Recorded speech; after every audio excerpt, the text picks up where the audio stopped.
He decidido seguirte. He decidido amarte. He decidido entregarte mi corazón. He decidido por ti, Jesús. El primer día de la semana, María Magdalena fue de mañana, siendo aún oscuro, al sepulcro y vio quitada la piedra del sepulcro.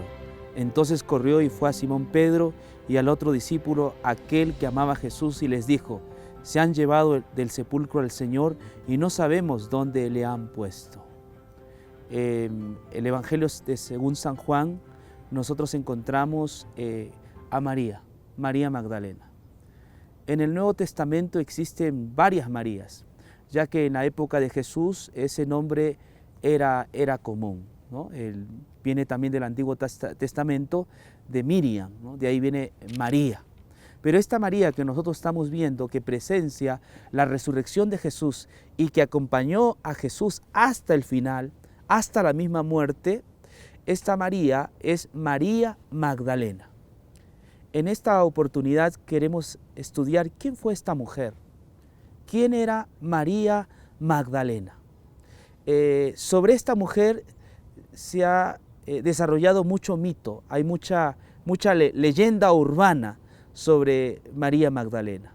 Algunos predicadores enseñan que esta María Magdalena es aquella que trajo un perfume de alabastro, de nardo puro, que se gastó un año de trabajo para ungir con esta al Señor. Algunos dicen que esta es esta mujer prostituta, María Magdalena. Muchas veces María Magdalena es confundida con una prostituta. Otros mencionan que esta María Magdalena es la hermana de Marta y de Lázaro, ¿no? de Betania. Pero el texto dice María Magdalena. No dice María de Betania, sino María Magdalena. Otros la confunden con aquella mujer que estuvo a punto de ser apedreada en el templo, en el patio del templo exactamente, ¿no? Cuando un grupo de judíos la trajeron a Jesús, le dijeron que Moisés había dicho que a estas mujeres deben ser apedreadas. Jesús salvó a esta mujer. Entonces algunos creen que esta María Magdalena es esta María que fue salvada de la lapidación. Pero, queridos oyentes, todo eso son conjeturas, son leyendas, no están escritas en la Biblia. ¿De dónde vienen estas leyendas? A partir del siglo VI hubo un papa llamado Magno, ¿no? Él, debido a que Pedro estaba perdiendo prestigio y María aparentemente era la que más sobresalía, por denigrar a María y exaltar a Pedro, ya que según la iglesia tradicional Pedro es el primer papa, ¿no? Entonces como que María le hacía sombra, así es que había que echarle piedras, había que sepultarla.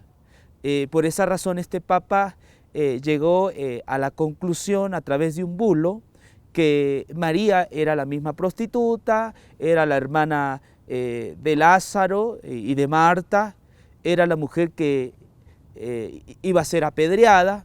Entonces muchos por años creyeron que María Magdalena era la famosa prostituta.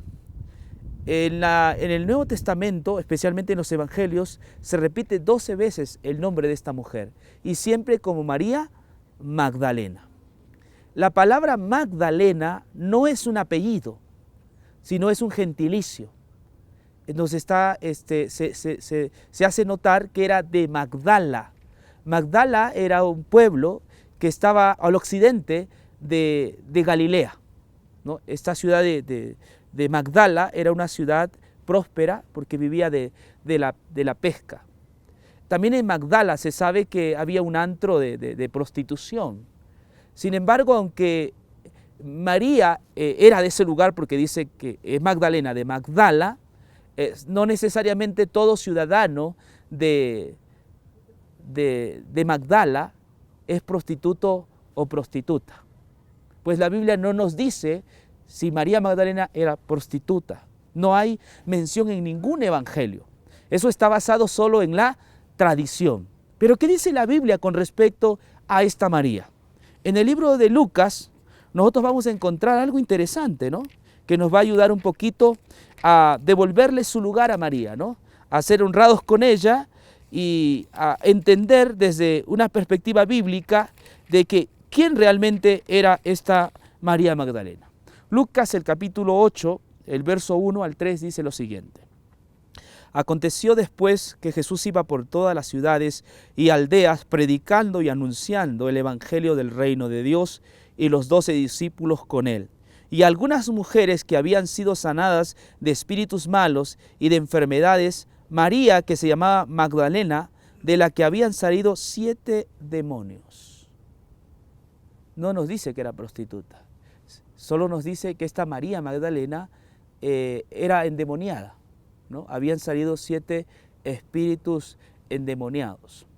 No todo endemoniado es prostituto o prostituta. Por lo tanto, el argumento de que era una mujer prostituta de mala vida no es plausible, no es bíblico. Lo que sí nos dice la Biblia es que María Magdalena tenía 7 espíritus inmundos. Un día el Señor la vio atada bajo los demonios, oprimida, esclavizada, y el Señor en su bondad y compasión, el Señor la sanó, la liberó, y a partir de allí María Magdalena llegó a ser una discípula de Jesús. El verso 3 dice lo siguiente: María Magdalena, de la que habían salido 7 demonios, Juana, mujer de Chuza, intendente de Herodes, Susana y otras muchas que le servían de sus bienes. María Magdalena, así como Juana y otras mujeres, fueron mujeres que apoyaron económicamente al ministerio de Jesús. Se sabe que en la Biblia Jesús nunca pidió dinero para sostener su ministerio, pero había personas que amaban el ministerio de Jesús y colaboraban. De manera que María Magdalena colaboraba no solo predicando, sino con sus bienes. Servía al Señor Jesús, al ministerio del Señor Jesús. Aunque Jesús no pedía, pero históricamente se sabe que los judíos tenían la costumbre de apoyar financieramente a un rabino, ¿no? De esa manera Jesús sostuvo o sostenía su ministerio durante los 3 años y medio de ministerio que tuvo. Bueno, volviendo al tema de María Magdalena, hemos averiguado a través de la Biblia que simplemente es llamada como María Magdalena, de la cual salieron 7 espíritus inmundos. Pero algo que nos llama la atención en Juan es que casi al final nos habla de una mujer, ¿no? Nos está hablando de una mujer. En la época también de Jesús era extraño que una mujer participe de la predicación, que una mujer sea líder entre los predicadores. Pero vemos aquí a María Magdalena que el Señor le da el mandato en Juan 20 de que vaya y anuncie a sus discípulos que Jesús había resucitado. María fue la primera en mirar la resurrección de nuestro Señor Jesús. Qué privilegio para esta María Magdalena.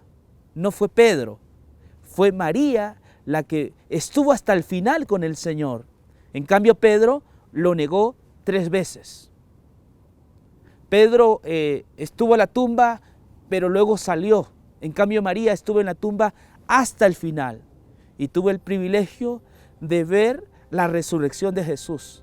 Y Jesús le encargó que anunciase a sus discípulos que Él había resucitado. Queridos oyentes, Jesús vino a vindicar al ser humano en su totalidad, ya sea hombre, mujer, niño o anciano. En la época de Jesús las mujeres eran denigradas. En la época de Jesús las mujeres no tenían privilegios.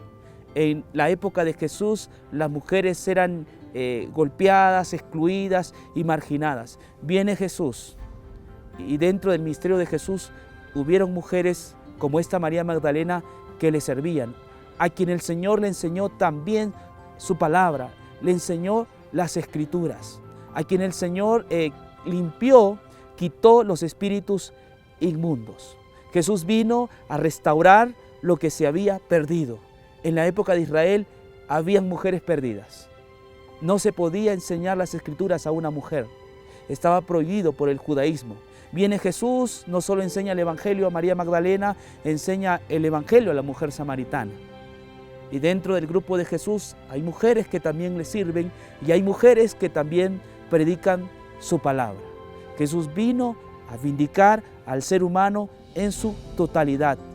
Jesús no hace diferencia de personas. Para Él todas las personas, ya sea hombre o mujer, son iguales.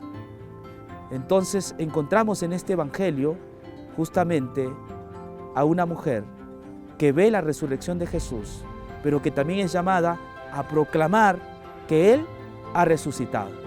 En este día de la Madre podemos nosotros darle este papel bíblico también a la mujer. Las mujeres son llamadas a servir al Señor. Las mujeres son llamadas a poder testificar del Señor. Las mujeres también en María han podido ver la resurrección.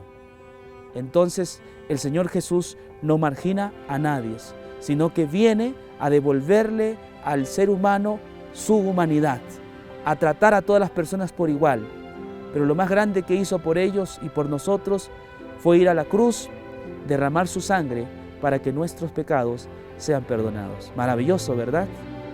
Que Dios te bendiga y te acompañamos a que sigas entendiendo las Escrituras y también continúes viendo nuestro canal.